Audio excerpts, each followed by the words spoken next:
નમસ્કાર વિદ્યાર્થી મિત્રો, ધોરણ 8માં અંગ્રેજીમાં અગાઉ આપણે યુનિટ 1 શરૂ કર્યો હતો અને એમાં એક્ટિવિટી 1માં આપણે એક સરસ મજાની પોએમ જોઈ હતી.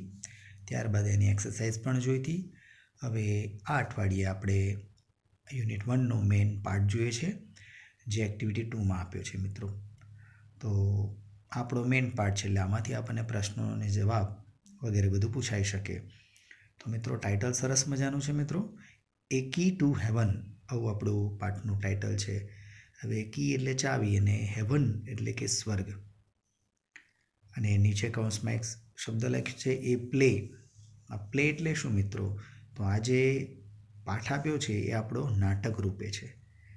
નાટક એટલે આપણને ખબર છે, તમને કદાચ ખબર હશે કે સ્ટેજ ઉપર ભજવાતું જે નાટક આપણે ડ્રામા જોઈએ છે, અંગ્રેજીમાં ડ્રામા કહેવાય, એને બીજી ભાષામાં પ્લે પણ કહેવાય અને ગુજરાતીમાં નાટક કહેવાય.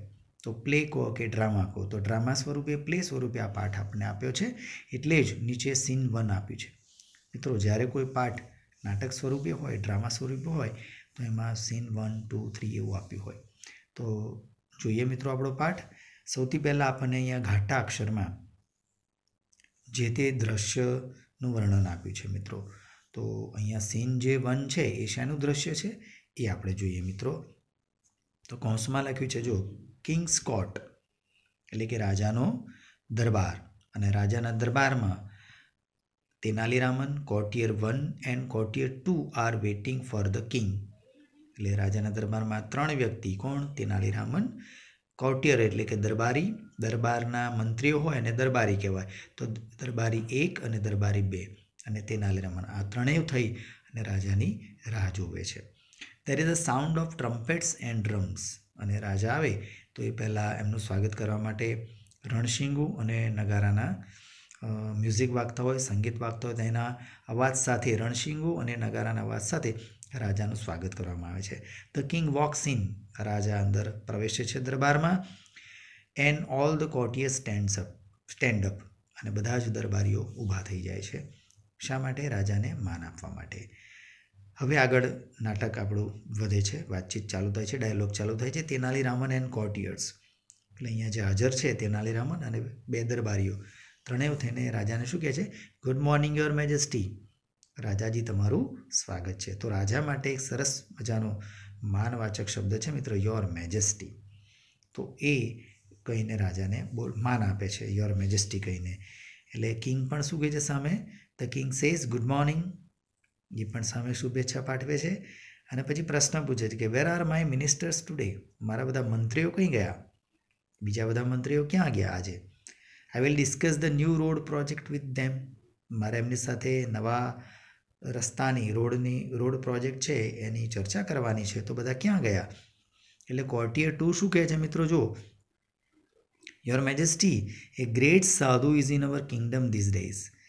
આપણા નગરમાં, આપણા રાજ્યમાં એક મહાન સાધુ, મહાન સંત આવ્યા છે આ દિવસોમાં.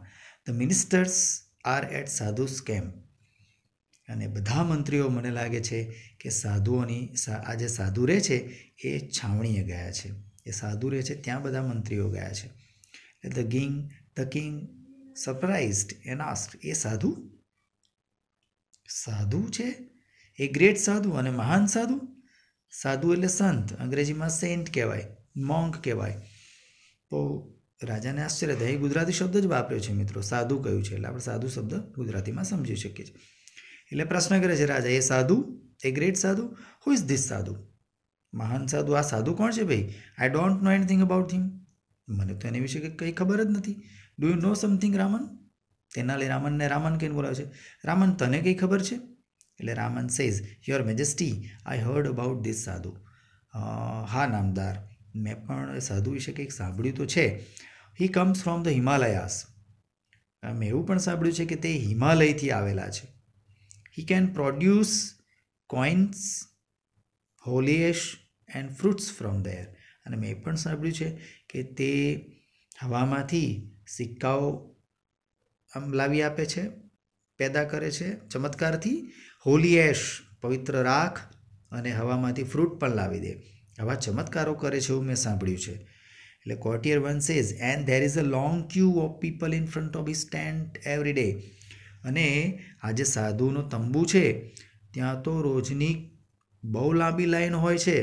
દે ઓફર હિમ, અને લોકો બહુ બધા લોકો ત્યાં જાય છે અને બહુ લાંબી લાઈનો હોય છે ત્યાં.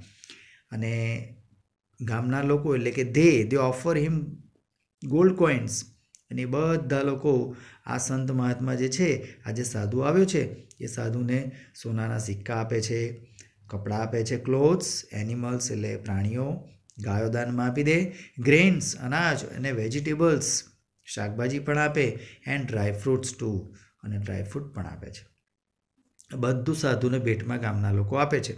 કોર્ટિયર 2 says he can cure any illness by puja, but you need to pay him a big sum of that for that.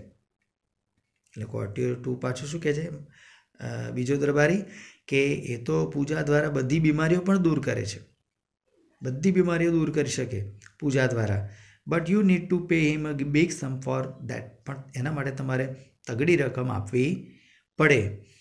એટલે ધ કિંગ સેઝ, ઇન્ટરેસ્ટિંગ, રસપ્રદ છે આ તો. I want to know more about this sadhu, મારે આ સાધુ વિશે વધારે જાણવું છે. But you can go now, પણ તમે બધા અત્યારે જાઓ. એટલે બે દરબારીઓને ત્યાંથી જવાનું કહે છે. I will discuss about this સાધુ વિથ રામન ઓનલી, હું ફક્ત આ સાધુ વિશેની ચર્ચા ફક્ત રામન જોડે કરવા માગું છું.